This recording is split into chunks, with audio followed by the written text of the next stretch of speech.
Hello,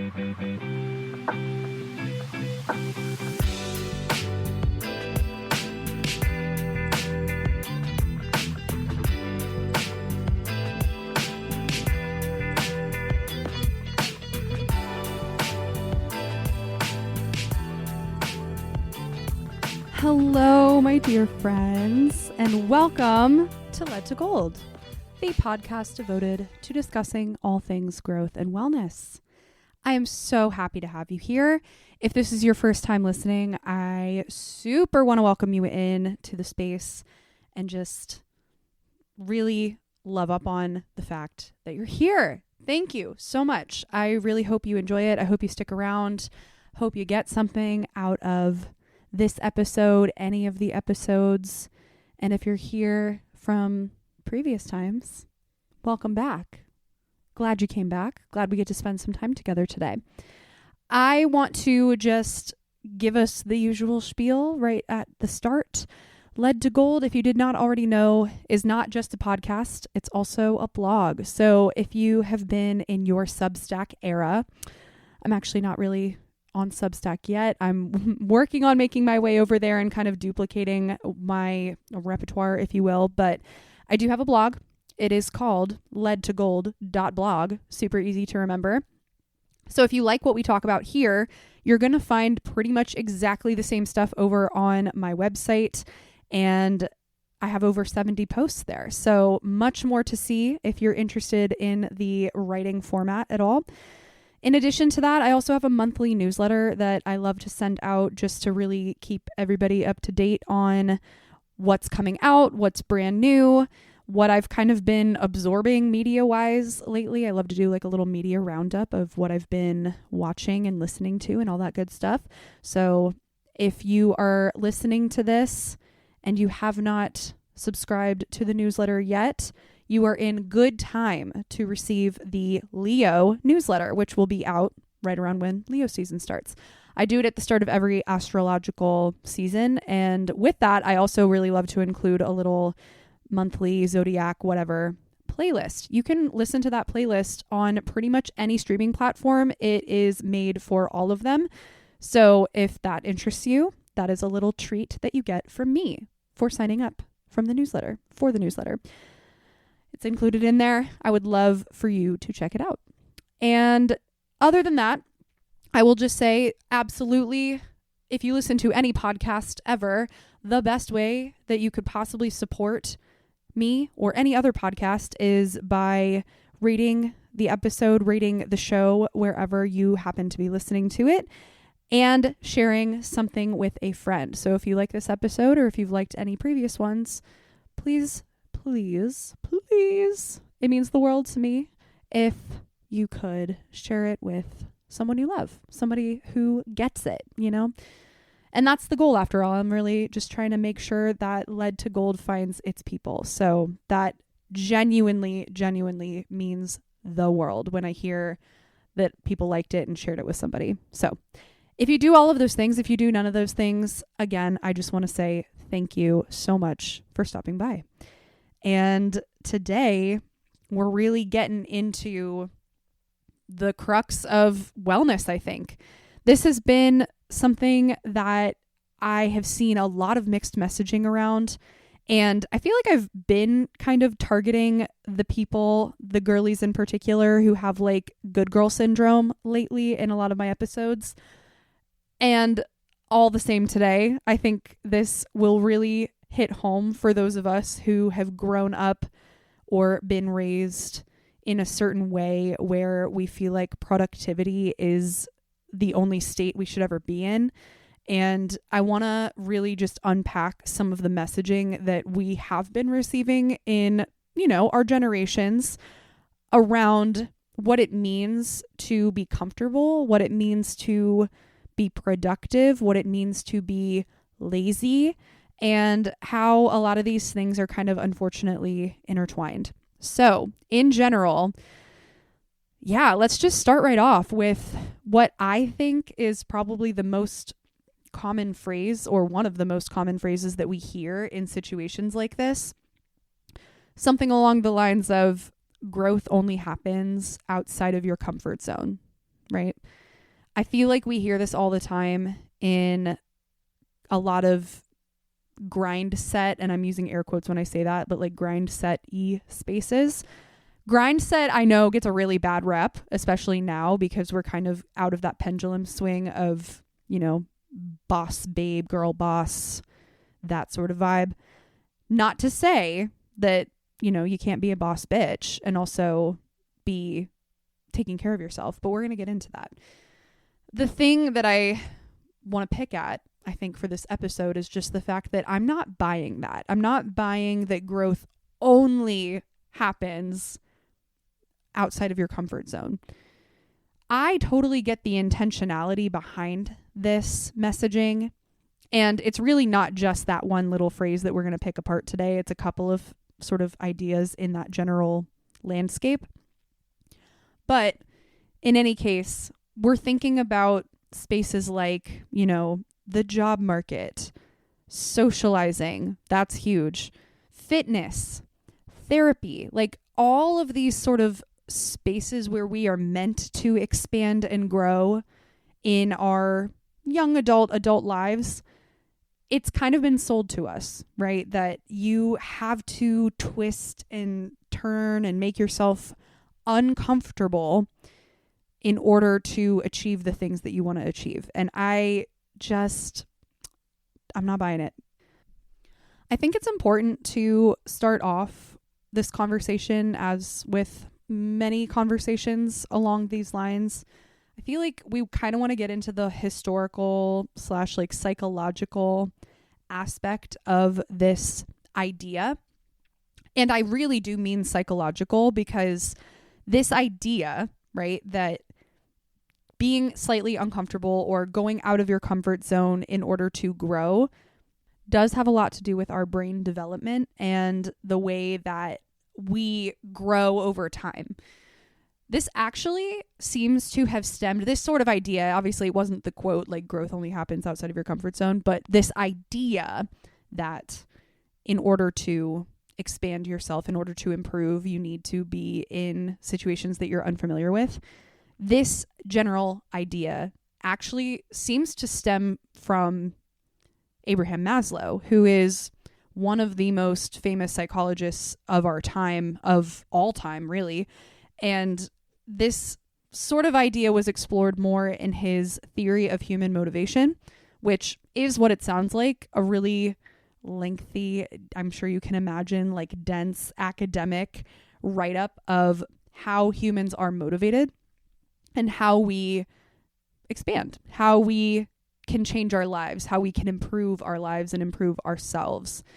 And this sort of sense of watching patients, watching clients, like doing studies where people had certain goals in mind or had things that they wanted to achieve kind of in the short term, these psychologists alongside Maslow would watch and kind of take data from them throughout their time, you know, achieving or trying to achieve this thing, and would put them in certain circumstances that would make them uncomfortable or would put them in a new environment that they weren't used to.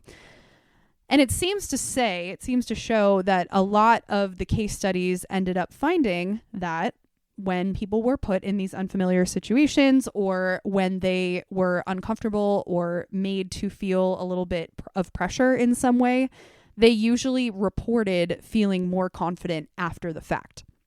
So that's kind of the idea. And this dates all the way back to the 1940s, although there's even some recollection of similar psychological conversations as early as 1900s. And of course, though, you know, we take this idea and we adapt it over time. We apply it to different areas of life. As time goes on, our culture, our lives change quite a lot. I mean, the world works very differently in a lot of ways than it did back in the 40s. And so now we have a lot of these life coaches and grind set people. I'm going to keep using that phrase because that's just what I think of, like your boss babes, right? We have a lot of that in the culture still today, even though I think people more in my age range are kind of turned off by that idea.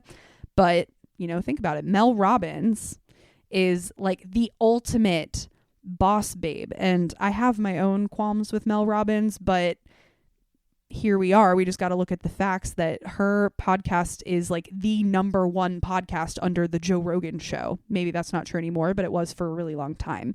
So it's clear that she has an audience, and people like her really, really, really like to push this idea that without expansion, without discomfort, without stretching, without putting yourself out there again and again and again. And I think Mel Robbins in particular, like her big thing is like, there's going to be a lot of things in life that you don't want to do, but you just got to do it, right? It's almost like, in a nicer way, parenting yourself.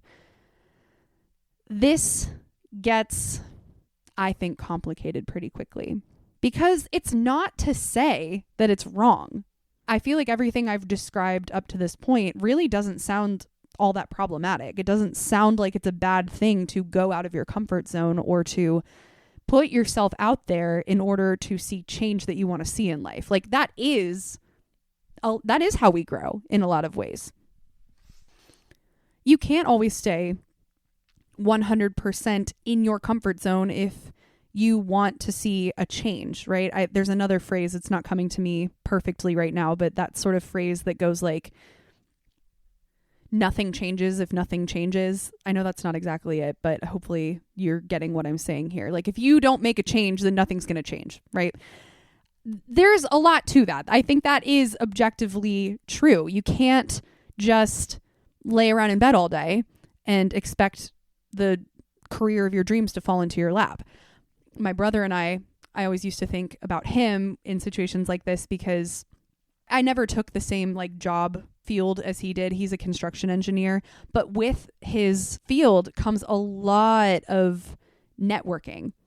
And if you're not extremely comfortable talking to these like higher ups and people you don't know and going to job fairs and like really, really, really networking, then he said he has found that it's a lot harder for people in his field to get desirable careers because they're not super comfortable going out and talking to all these people all the time. So I always think of that as like a little gift, a gift that he has, his ability to put himself out there. And I personally, just from my, watching him throughout his career, I feel like I've seen him do really, really well for himself and get where he wants to go because of that ability to talk to people and not be afraid of asking for the things that he wants.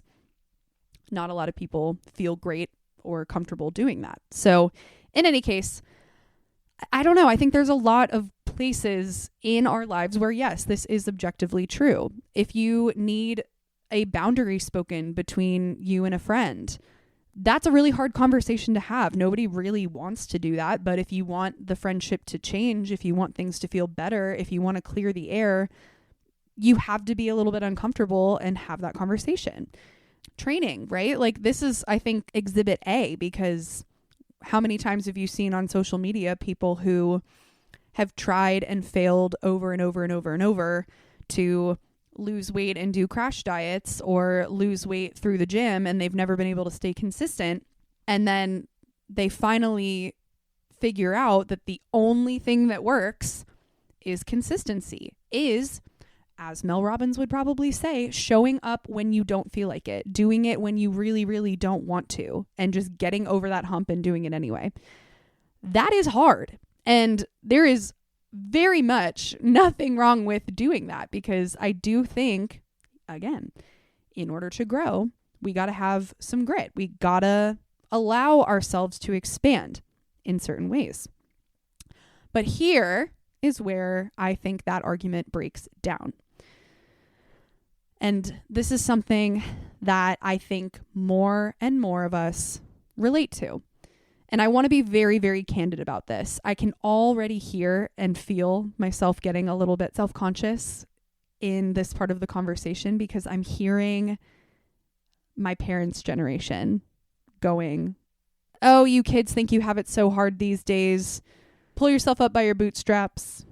Stop buying the avocado toast. All that good shit. You know what I'm talking about. I already feel it. But I'm going to say it anyway because it's true. I think with the amount of information that we are exposed to on a daily basis nowadays, not to mention late stage capitalism, not to mention fascism, not to mention the patriarchy, all of these things on top of the fact that we are being asked to work more than historically people have had to for less. More people are working multiple jobs and still making the same wage. Fewer and fewer people are able to afford homes or to afford the rent or the mortgage that they already owe. Fewer and fewer people are able to get the amount of groceries that they really need to get. We have to make more with less. That is the world that we live in currently. And I do not care how many boomers or Gen Xers would like to argue that that is not the case and that life was way, way harder however many years ago. Life is really hard right now. It is. And if you have the same resistance that I have to even admitting that, I want you to take a breath with me and acknowledge that, yes, you're not crazy. Life is really, really hard right now. It's bad out there, okay? And I'm not saying that to be negative. I'm saying that to validate you. Shit is hard. We are lonely. We are poor. We are isolated. We are unsupported, largely. And it is really hard a lot of days to feel hopeful about the future that we are all stepping into blindly together. I really have this visual. I'm like, I feel like we're all kind of holding hands, joined up, linked up, blindfolded, walking toward the edge of this cliff, and we don't really know what's over on the other side of that cliff, but that's how it feels to be alive right now. I don't think I'm being dramatic. I just think that is the universal experience, and it needs to be mentioned here because how could you possibly be comfortable in that state, right? In the state that we are in. I don't really know, unless you are blissfully unaware, I don't really know how it is possible to be actually in a state of like comfortable, peaceful homeostasis. So here's what I mean when I say that. If our nervous systems are so constantly dysregulated, interrupted, if we are so constantly nervous and anxious and like not sure what's going on, worried about whatever's going on, every, I know it's a cliche at this point, but like every new day we wake up, we check the news, it's worse than the day before, or it at least seems that way. All of this compounded with the fact that, as we've already discussed, we have to go to work. We have to pay the bills. We have to feed our families. We have to take care of our loved ones. We have to still socialize. We have so many obligations. And yet this world is a dumpster fire. So of course, your nervous system is probably fucked up most of the time. It's very hard to regulate under these circumstances. So if you are already in that state, if you are already living in this frame of reference, which most of us are, and I'm sorry, just for another little quick rant, I'm sorry for the boss babes who don't abide by the victim mindset. We don't do that here. I don't believe in that. I'm sorry. The world is what it is, and some people really cannot get out of the victim mindset. I know that sounds bad, but it's kind of true. Like, I don't know, try telling that to somebody who can't afford groceries. You know what I mean?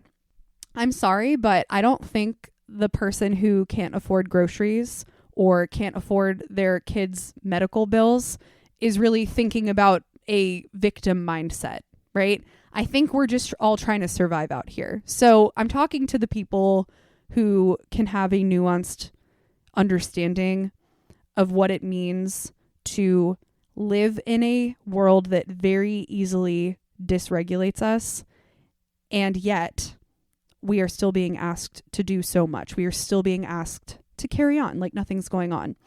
So anyway, a long-winded way of saying, if you are in that state of mind, some or most or all of the time, you are going to not be able to get to the places that these like boss babes and wellness gurus are trying to make you think you have to get to. We need to take a step back. If you are dysregulated, if you are terrified or feel unsafe in a position where you are being asked to expand, to do something completely new, or to go beyond what is comfortable for you, you are already beyond your limit. Before you have even been asked to do this thing, you are already beyond your limit. And you are going to psych yourself out from doing the thing that you think you ought to be able to do in this moment. And you're going to feel worse. And let me just validate how many of us are literally living under this cycle all the time, myself included. So many of us are living with this dull, constant dysregulation, fear of what's going on around us, fear of the world, right?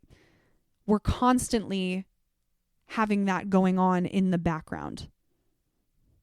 Constantly. Now, on top of that, let's say, I'm going to just throw out a random example. You've got some kinks to work out with a friend. There's been some unspoken things that they've done that you're not happy about, that you really wish they hadn't done, and you didn't speak up about it as it happened. Now, this has been going on for a long time. All the while, you're thinking every time something new happens that you're not cool with, you're like, I should really say something. I should text them. I should nip this in the bud. I should take care of it. I should let them know that this isn't okay. But if you already have so much else going on, if you already have so many other priorities and tasks and duties and responsibilities that you need to take care of, plus you're anxious, it's not going to happen. It's too much. You're not going to be able to have the conversation that you want to have, even though you know it needs to happen. Because you are not regulated. You are not still enough. And that is not a personal failing, by the way. I want to make that very clear. You need to be able to feel safe before you can do the harder things that these like boss babes are telling you that you should just go and do. Like it's easy. If we are dysregulated, if we are anxious, if we are overwhelmed, and I know a lot of us are, I know probably most of us are in some way, we're not going to be able to do that. We're just not there. This actually kind of does go back to Maslow's hierarchy of needs. We were talking about a different thing at the beginning of the episode, but in Maslow's hierarchy of needs, he does explain how some of these bigger, harder to reach parts of life, like love and belonging, like self-actualization, being absolutely, completely true to yourself, those things are not going to happen before you have an internal sense of safety. Now, I actually just listened to a pretty good episode of The Psychology of Your 20s about kind of unlearning some of these things with Maslow's hierarchy of needs. So I do feel like it's necessary just to point out there are flaws with this hierarchy. It's not perfect science. It's actually not even very well shown in a lot of studies. What I mean there is that no, it is not a hard and fast rule that you must achieve safety, for example, before you can achieve a meaningful relationship. It just doesn't work that way because, I mean, think about your own life, right? You can be in an unsafe environment and still have meaningful relationships. You can be in an abusive relationship and still have your absolute dream job that has always aligned with your perfect values, like exactly what you dreamed of having for yourself. Self-actualization, right? So just to say, it's a flawed system, but I do think, at least in this conversation, that point still kind of stands. If you don't feel safe most of the time, if you're constantly on high alert, comfort is going to be something that you need to prioritize over getting the thing that you think you need to get, doing the hard thing that you think you need to do. Take a beat, come back to yourself, let your body rest, and then spend some time there before you go out trying to achieve the next thing. It's unsustainable otherwise. A similar vein, I think, to this part of the conversation is just acknowledging the fact that a lot of people really, especially now with kind of more of this conversation about how addicted we all are to technology and media and needing to regain a sense of our attention spans, you know, I do think that a lot of people are turning to the idea of friction maxing, right? Which can be mildly problematic. Not always, but putting ourselves in constant productivity mode. You know, those people that brag about only getting however many hours of sleep because they were still working, or brag about their 5 to 9 before their 9 to 5. You get that idea, right? Similar vein to what we were talking about earlier with, you know, grind set or boss babe culture, if you will. I really, really want to say too, I'm really not trying to shit on anybody who like works in this way, or if that culture has done something for you. I'm not trying to take that from anybody, but I do think that there's a little bit of a point to this. Just hear me out here. If we are constantly pushing ourselves to be productive, if we must stay busy 100% of the time, if we need to friction max, that's a big part of the going offline movement of this moment. I think I've seen a lot of friction maxing content. If you don't know what that is, it's really just like making your life harder on purpose. There's things to this that I like. Okay. I don't want to shit on that either, because I actually do think in a lot of ways we probably do need to friction max. We probably do need to go back to a way of living where everything wasn't immediately at our doorstep. But I digress. Putting ourselves here on purpose all the time can actually be a form of self-sabotage, because there's a few things here. This is another form of not letting yourself just be enough as you are, which is another thing I feel like I've been talking about a lot on the podcast and the blog lately. Like, I'm about to turn 30 in a couple of months, and I feel like only now am I getting to a point in my life where I don't feel like I have to prove myself. Like, I'm actually turned back around to the idea of the fact that, like, oh, I don't need to be famous. I don't need everybody to know what I'm doing all the time. I can actually just exist, and it's fine. Sometimes it's better. But when we are always busy, when we are always being productive, when we are always reaching for this next thing that is supposed to make us happier or to make our lives better, I really feel like more and more it's a form of running away from the stuff we actually need to sit with. And yeah, that's scary. Even me saying it in my own body just now, I'm like, ugh, God, like I don't even like the idea of trying to figure out what that is. But I think it's true. I think that if we are never able to just sit, if we are never ever allowing ourselves to just be, then how do we like really know what we want? How do we really know who we are? When do we get to just rest? I mean, it's obvious to say that I want more comfort. I think everybody would say that. I can't think of a single person, even the most boss bitch grind set person you know. I can't imagine there's anyone out there who would say like, oh, actually, no, I like want to be more uncomfortable. No, I actually like really hate comfort. That doesn't appeal to me. I don't like that. I don't think that's possible. I mean, that feels obvious to say, right? I want to carve out more space for comfort. But at the same time, I have to admit to myself, and I think we're getting to this point, like a lot of us probably are this way. I am a super busy person, and I like my life that way too. I just don't think these things need to be at odds. I've shared plenty about this year, especially in the episode I did earlier in the year. It was called A Fast Life is Not a Full Life. Similar vein. I love my friends. I love to socialize. I love having busy weekends. I love having a full calendar and lots of plans and lots of things to go to. It feels really, really good.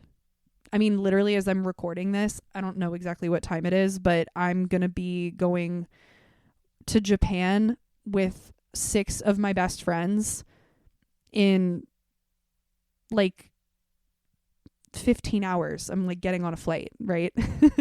And here I am recording a podcast and intending to edit it before I go to bed and then before we wake up in the morning and go to the airport, right? Like, I love this. I love having a fast life. It genuinely fuels me in a lot of ways. But on top of that, I'm a little bit of an anxious girly. I take medication for OCD. This world is really scary and really hard. And I worry a lot. Right? I'm talking to myself in every single part of this conversation. Like I am talking to you as much as I am talking to myself. But, you know, I am a productive person. I have a lot of hobbies. There's so many things that I have been wanting to do lately, and that feels genuinely really good. I've gotten into DJing. I haven't been painting as much because I'm really passionate right now about trying to get better at DJing. I really want to take dance classes. I want to go on more hikes and go on more walks and like be outside more in general. It's summer now. I want to go swimming all the time. There's just so much to do in this one short, beautiful little life. And on top of all of that, I have the most overstimulating job possible. I'm a high school English teacher. Like, what are you talking about? There's so much going on here. And I just have to give myself a little bit of credit. There's so much going on here. So the fact that I also want to prioritize comfort, that's really hard.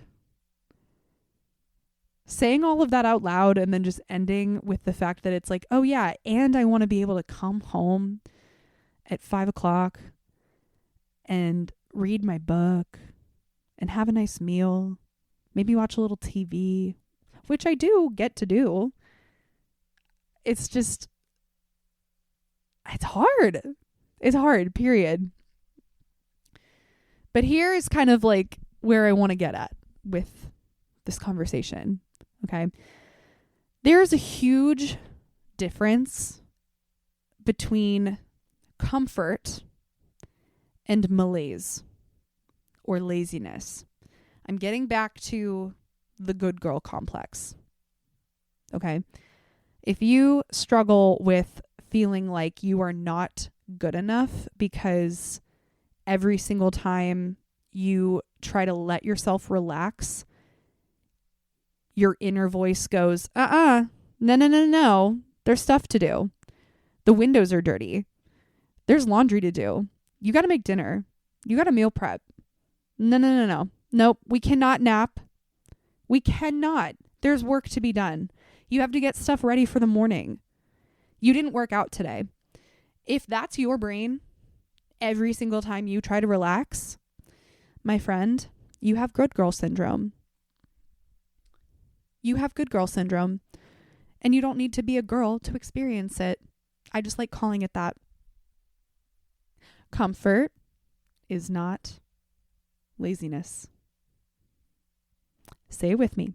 Comfort is not laziness. Just the same, and I feel like this, for some reason, is so much easier to like wrap our heads around, to visualize, to understand. It's exactly the same comparison as challenge and overwhelm. We know, we can visualize the difference between being challenged by something and being overwhelmed by something. To be challenged feels kind of good. It's like a puzzle. It's like here's a problem that I want to try to solve. And I'm motivated to solve it. And it feels doable, right? Versus overwhelm, which inherently does not feel doable.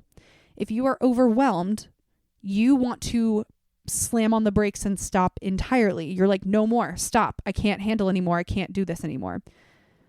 Very different. And I want to argue that, I'm not even argue because it's true. It's just a fact. These are what the words mean. Being comfortable means you are satisfied. You are, at least in this moment, at peace. You feel good. Versus malaise or laziness, which inherently feels slow, sluggish, prolonged. We've been here too long, right? Now I know that anxious little voice in your head is going to try to tell you after 30 seconds of sitting on the couch and looking at social media for the first time in the day. Your brain is going to say, no, you're being lazy, but you're not. And this is the part where we have to kind of reparent ourselves, because let's talk about it for a second. A lot of us probably have good girl syndrome because we were raised in houses where we were not really allowed to be lazy. I will say, I'm going to give my parents credit where credit is due.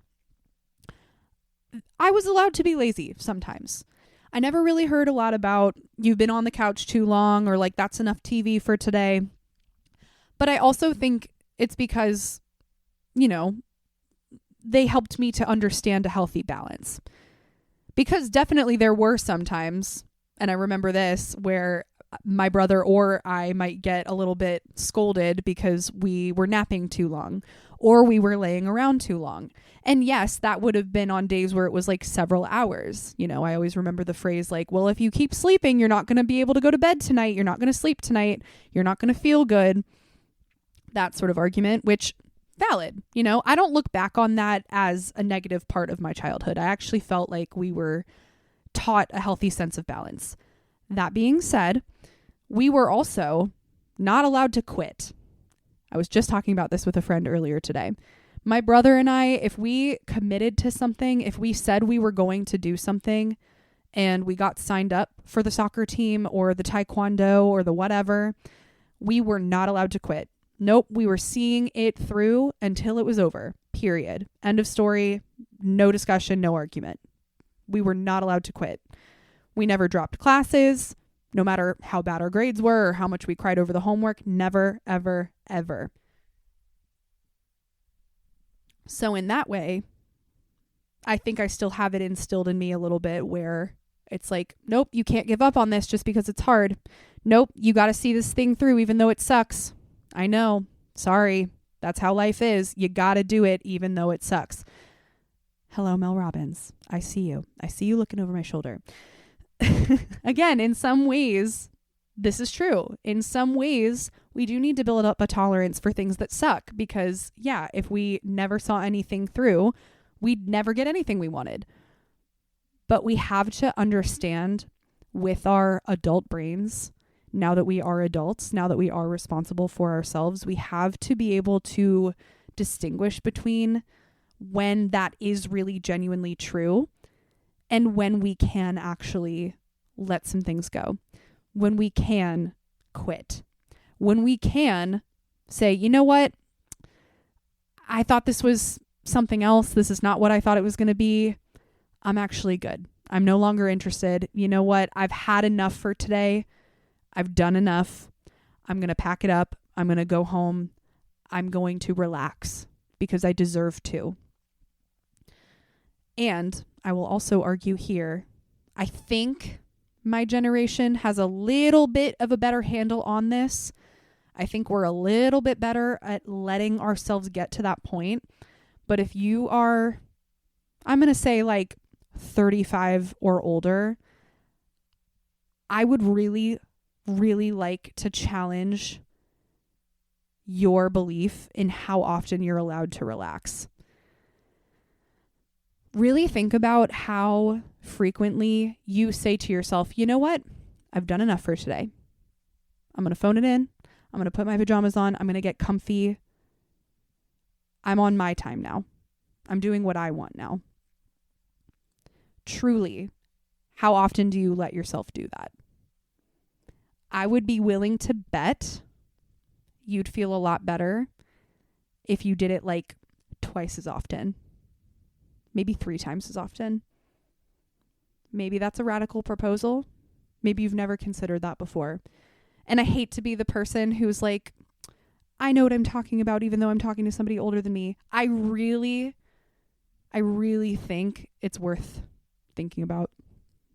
Because I don't know, a lot of the women in my life who are millennials or older, I find really struggle with letting themselves have a fucking break. But you deserve to have a fucking break. Okay? I promise you do. This is like really nuanced. I know it is. But I just want to re-emphasize. I want to say one more time, just so it really hits home for all of us, that there is a difference between comfort and laziness. You are not being lazy by deciding that you've had enough for the day. Okay? You are being lazy if you never do anything that expands your life. If there are motivations that you have, things that you want to do, and you never take a single step toward trying to do those things, then you're being lazy. But I would be willing to bet, if you're listening to this episode, that is not you. Because even the smallest, teeniest, tiniest baby step is a step. You have done something. I am of the opinion, I don't care if it takes years to achieve something that you think you should be able to do in a few months. You are still making progress. It's all good, my friend. It is all good. I want to also call back to that other comparison of challenge versus overwhelm, right? Because again, it's an easier visual. We know, we fundamentally understand the difference between those two things, but it's the same idea. You can challenge yourself to go to the gym twice a week, right? That's a challenge. If you are currently not going to the gym at all, but you keep saying like, I really need to go. I've paid for a gym membership. I need to make sure that I'm going at least a little bit. Okay, fantastic. Take the advice that I won't take for myself, being quite literal here. Okay. That is me. I'm talking to myself. I have a gym membership. I always tell myself I need to go 5 times a week. Okay.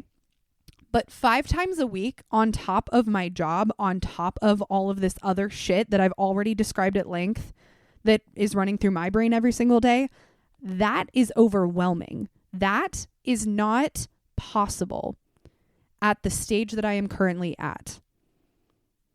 But 2 times a week, on like the mornings where I can actually wake up, where I'm feeling good, where I have energy, where I don't have to be on my A game and I'll allow it, right? 2 times a week, imperfect, that's progress. And that's a challenge because currently I'm going 0 times a week, maybe 1 time. So 2 times that's twice as good, right? It's not exactly what I want to be at, but it is what is challenging and possible for me right now. 5 times, that's overwhelming. That's not going to work right now. Or what about that hard friend conversation, right? Months ago, they said something, or weeks ago, they said something that really bothered you, but you didn't want to say anything and you never brought it up. And now you feel like it's been too long. And like, it's a challenge to text them and be like, hey, I'm still thinking about this thing. And I should have said something in the moment. I apologize for not doing that. It's just on my mind. It's really bothering me. I would just really like to talk to you about it sometime. That is a challenge. That is scary. But what's the other option, right? When we are already super duper overwhelmed is, just deciding, okay, I'm just not going to say anything. So we're going to let it fester. We're going to start to resent them if we haven't already been resenting them. We're going to keep this thing in until the next time they say something that you don't like, and then you still don't say anything. And now there's another thing that you need to try to, you see where I'm going with this? That builds into overwhelm. So let's back it up. Let's find the thing that is challenging, but not overwhelming, and try to work with that. And in the meantime, we can also work on prioritizing rest and paying attention to what restores us. What are 3 recent things in the last 6 months that I can remember doing and just feeling really good, really restored?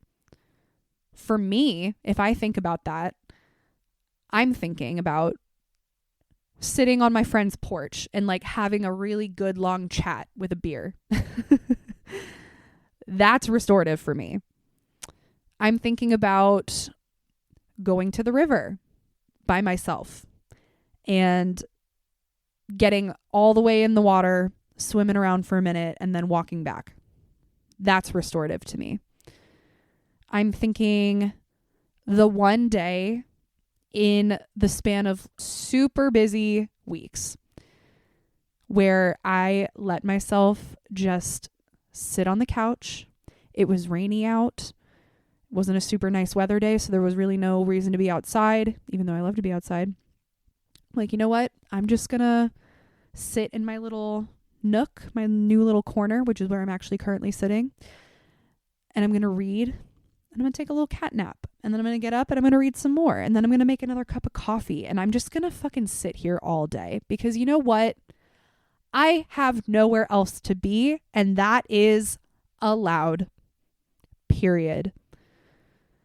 So think back on the past couple of weeks or months for you. What were just a few things that you did that felt genuinely restorative?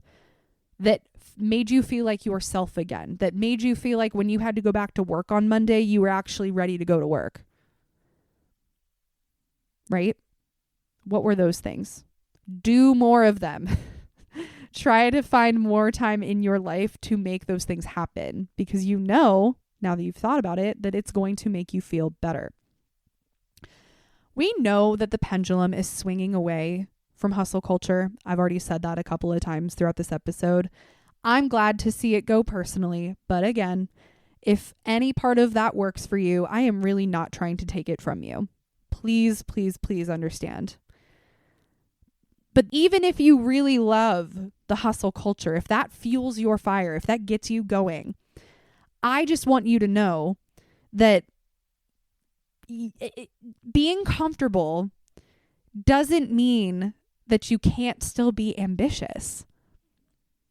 In fact, I would argue that having more of a boundary and a protection around your comfort, your intentional relaxation time, that helps you to be more ambitious. That helps you to actually see through to the things that you want to get done, because you have given yourself time to relax, because you have let your body and your nervous system regulate.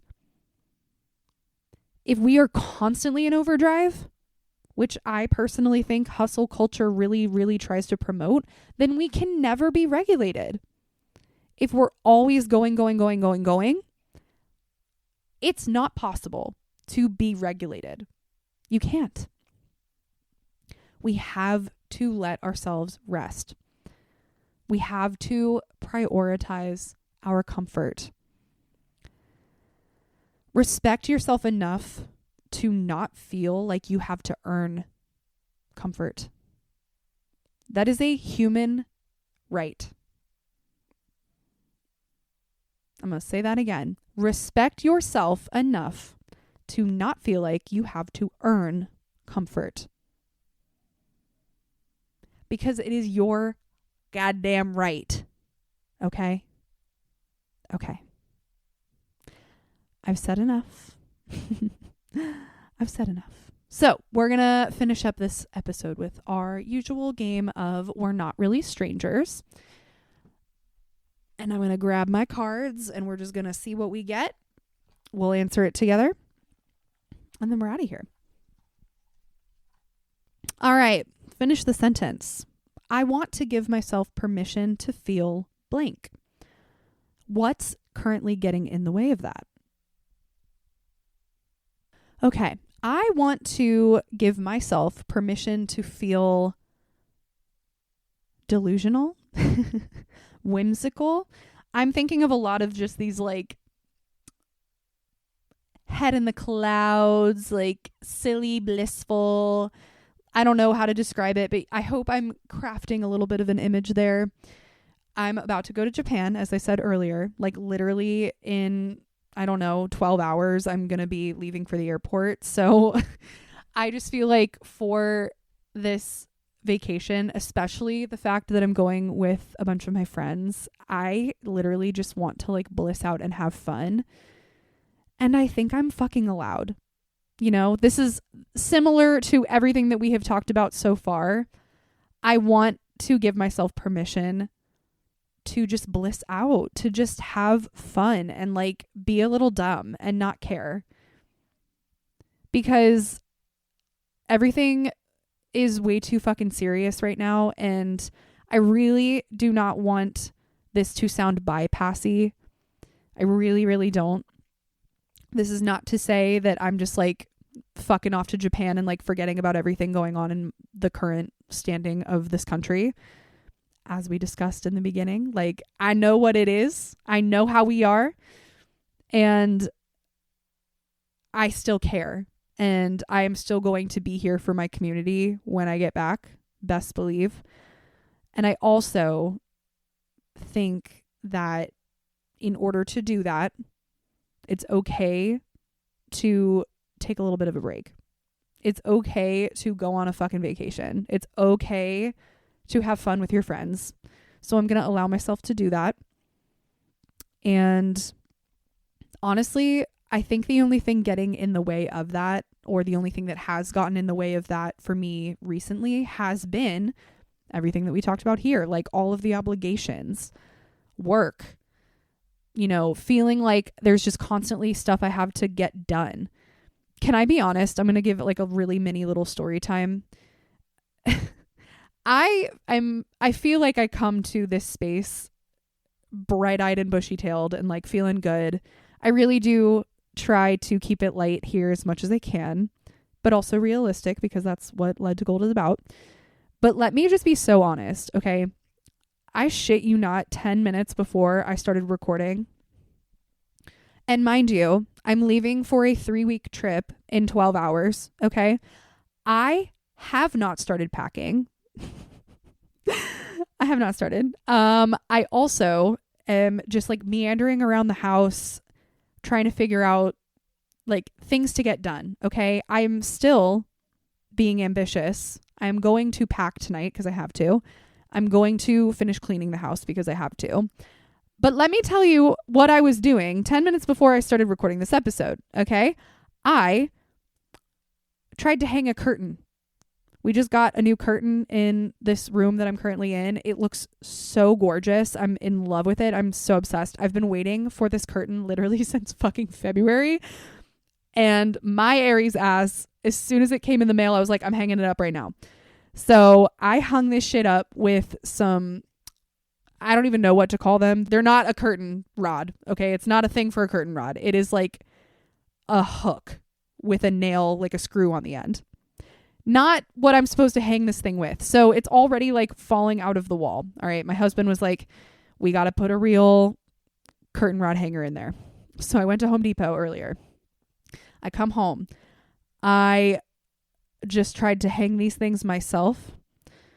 When I tell you all that I was screaming and cursing like I was in labor trying to do this, sweating, slamming on the wall like out of anger and frustration because I don't know why this had to be so fucking difficult, but it was. That's the real me. It's really not, but I mean like I contain multitudes. I don't even remember why I was saying this. I think it's just in general, like, yeah, I give myself way too much to do and I want to give myself permission to turn my brain off just a little bit, just for a few weeks and go be dumb and silly with my friends and just poke around Japan. It's going to be really fun and really needed and I'm really excited. And I really, really want to thank you for being here for this episode. If you liked it, again, it would mean so much to me if you would give it a rating or share with a friend. And also, let me know what you think. If you have any thoughts, any suggestions, any feedback, anything that you want to carry this conversation forth with, please reach out to me on Instagram. It also genuinely makes my entire week when I hear from you all about your thoughts on these episodes. Like, I love talking about it. My DMs are always open. Please shoot me a message. I would love to gab about it with you. And also, I would love to know your answer to this question.